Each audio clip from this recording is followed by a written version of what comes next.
Hello, my name is Julian Treasure.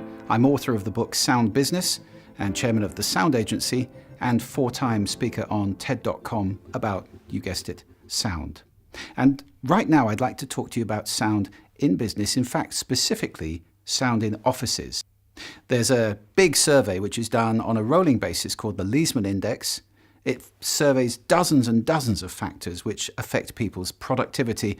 And as you can see from this graph, the noise level in the office is considered to be extremely important by many people, and yet so few of them are satisfied with it. We spend a lot of time in these spaces, in offices, and they look a certain way. And that way goes back to the beginning of the 20th century, a thing called Taylorism. You may never have heard of Taylorism.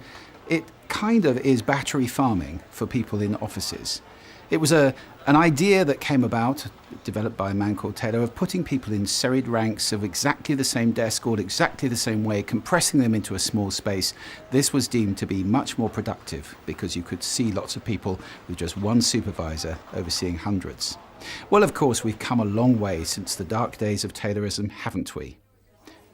Or have we? This is a modern office, and the same principles, unfortunately, apply.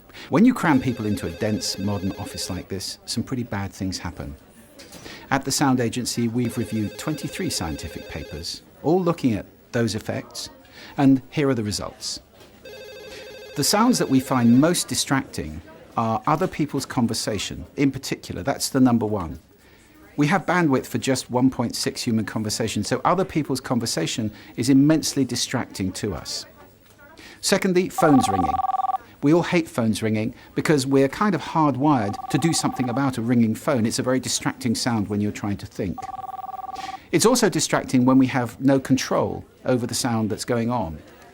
If we can't do anything about it, we find it frustrating. Of course, if you had a big volume knob for the sound in the office, it would be fine. You could just turn it down when you want. And then there's variability. If the sound is hard to predict, then we find it much more disturbing. If we could predict it, we can acclimatise to it, but we can't if it's happening at random intervals. So those are the things that really get to us, and the results of those things are threefold. First of all, annoyance. We get frustrated and angry at the sound. Also distraction. We simply can't think. And thirdly, stress. It sets up a stress response inside of us. Stress hormones are being released, and it makes us ill, actually, in the long run.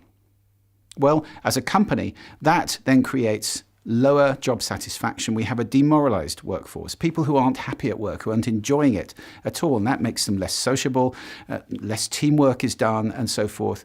And we reduce productivity. Simple as that. If people can't think and work, then their productivity is reduced, and the upshot for the company is cost. It's not cost saving, it's cost generating to do this to people.